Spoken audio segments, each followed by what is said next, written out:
Tem filhos já, não? Tenho. Quantos? Oi. Tenho 5. 5? Como é que eles se comportam na escola? Ah, se comporta bem. Nunca recebeu nenhuma advertência dos professores? Não, graças a Deus não. O que você acha da indisciplina de crianças na escola? É um problema da educação em casa ou talvez a escola não esteja tão interessante? As duas coisas. Tanto a parte dos pais, como também das escolas, melhores professores, melhores pagamentos, melhor estrutura para as crianças. Então, melhorar a educação e também o conteúdo nas escolas? Também, tudo. Aí eu acho que vem de casa. Eu acho que cada criança se comporta conforme eles vê, né? Começa pelos pais. E na escola? Na escola é o resultado de casa, né? Agora, a indisciplina é um grande problema para os professores resolverem, né? O que a senhora acha que deveria ser feito? Os pais se conscientizarem da falta de limites com que eles chegam na escola. Eu acho assim que é um complemento, né? Tanto a escola complementa a casa, como a casa, né, complementa a escola. Tem que ser os dois juntos, senão não adianta nada, né? Eu acho que a educação vem de casa, né? Quanto mais educação os pais conseguirem dar para seus filhos, mais disciplinados vão estar na escola, né? E também acho que é das duas partes, né? Tem a parte da disciplina que os pais têm que dar e a parte dos professores também, né? Tem que ensinar. Complementa? Isso, complementa, com certeza. Uma boa educação, né? Primeiro começa em casa, mas os professores também vai colaborar. Também, tanto da gente quanto dos professores. Você espera isso na educação do teu filho? Isso. Agora, quando tem muita criança bagunceira, o que você acha que o professor pode fazer? Olha, aí acho que ele tem que agir em equipe, né? Tem que pôr ordem, tanto fazer reunião com os pais, né? Pra estar falando pros filhos tá mudando também, e na escola também. Se te chamarem para falar que seu filho é bagunceiro, você vai ouvir? Vou ouvir. Olha, eu acho que o papel dos professores hoje é instruir, mas quem tem que educar são os pais. E criança bagunceira, é tão estranho porque na época da minha mãe não era tanto, na minha época aumentou, essa tá maior, na próxima como é que vai estar? Então eu acho que os pais têm que pegar um pouco mais firme nessa questão, sim. Tá aumentando a indisciplina e você acha que é muito por conta da falta de atenção dos pais? Eu acho que sim. É muita correria e os pais não conseguem dar a atenção que as crianças precisam mais. Antigamente você tinha mãe em casa, que era dona de casa e tudo mais, o pai trabalhava. Agora não, agora tá todo mundo trabalhando. Não que a mulher tenha que deixar de trabalhar, muito pelo contrário.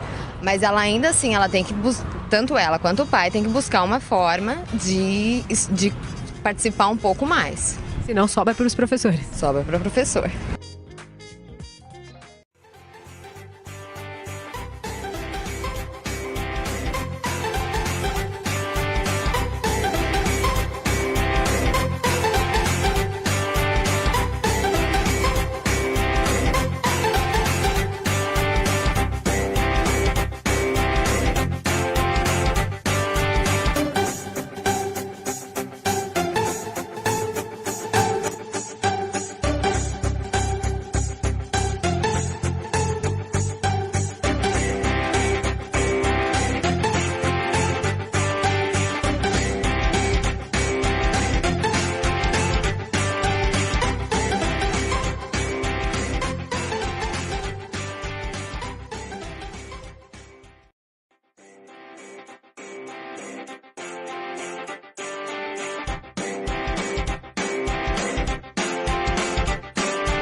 Jornal da Justiça está de volta para contar a história de uma mãe que foi condenada pela Justiça por atos de indisciplina do filho dela na escola.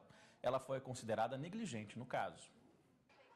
Nas escolas, sempre há aqueles alunos que dão muito trabalho aos professores. E a indisciplina constante de certos estudantes normalmente é levada a conhecimento dos pais ou responsáveis. Mas nem todos vão até o colégio se inteirar do que de fato está acontecendo. Às vezes, um pai separado, uma mãe que não se dedica, não se entrega ao acompanhamento do filho, não acompanha as avaliações da escola.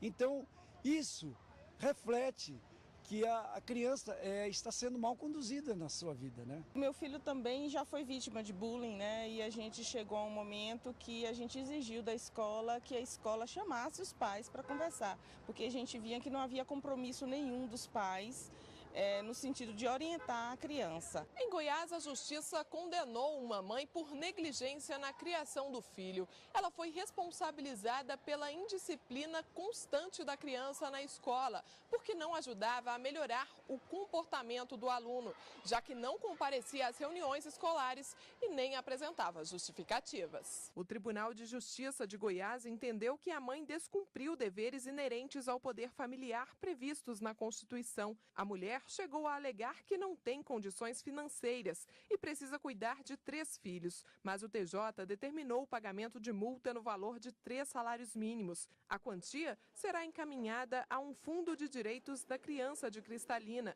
Segundo este advogado, a decisão pode servir de alerta até para outros pais que também acabam sendo omissos. Nesse caso específico, os pais podem ser responsabilizados pela omissão e pela negligência na disciplina do filho, em participar e verificar a frequência do filho e também a conduta dos filhos junto à escola. Esta diretora de escola diz que os pais precisam estar presentes no colégio e ajudar a resolver o problema quando o filho for indisciplinado constantemente. Em geral, os pais vêm até a escola e procuram saber. Nem sempre concordam com a escola, mas a presença deles na escola, até porque existem algumas medidas que, caso o pai não venha até a escola, o aluno não vai poder retornar às atividades escolares. Ele precisa da presença do pai realmente para firmar com a escola um termo de compromisso, um termo de coparticipação nessa mudança, né?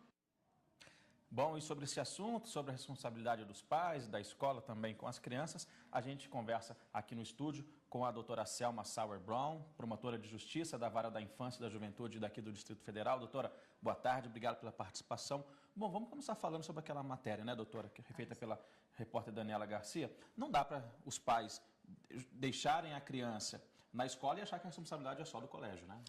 Isso sim. A nossa Constituição Federal e o Estatuto da Criança e do Adolescente diz que é responsabilidade de todos, especialmente da família, né? E nesse caso aí de pai e de mãe, né?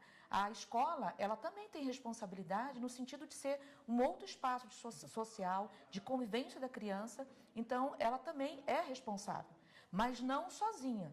Então, é necessário que os pais, a partir do momento que a escola identifica algum comportamento inadequado, né, que esforços sejam envidados, um esforço conjunto, pais e escola, para que as intervenções sejam realizadas em relação à criança. Doutora, esse caso chamou a atenção porque a gente é acostumado a ouvir, né, e a mesmo noticiar casos em que os pais são responsabilizados ou até mesmo punidos por atos praticados pelos filhos nas ruas. Nesse caso, foi dentro de uma escola, onde, teoricamente, o colégio também teria uma responsabilidade. Nesse caso, também não seria meio dividido? Eu vejo essa decisão como algo de vanguarda.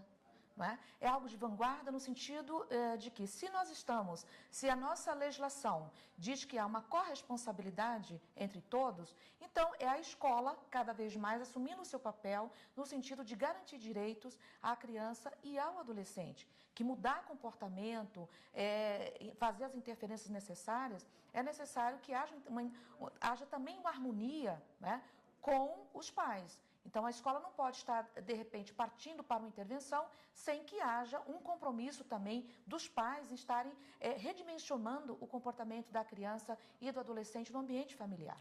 Doutora, durante a reportagem também, o pai de um aluno ali, a gente ouviu, disse que um problema seria o fato de os pais serem separados. Nesse caso, quem é responsabilizado? Quem pode ser responsabilizado?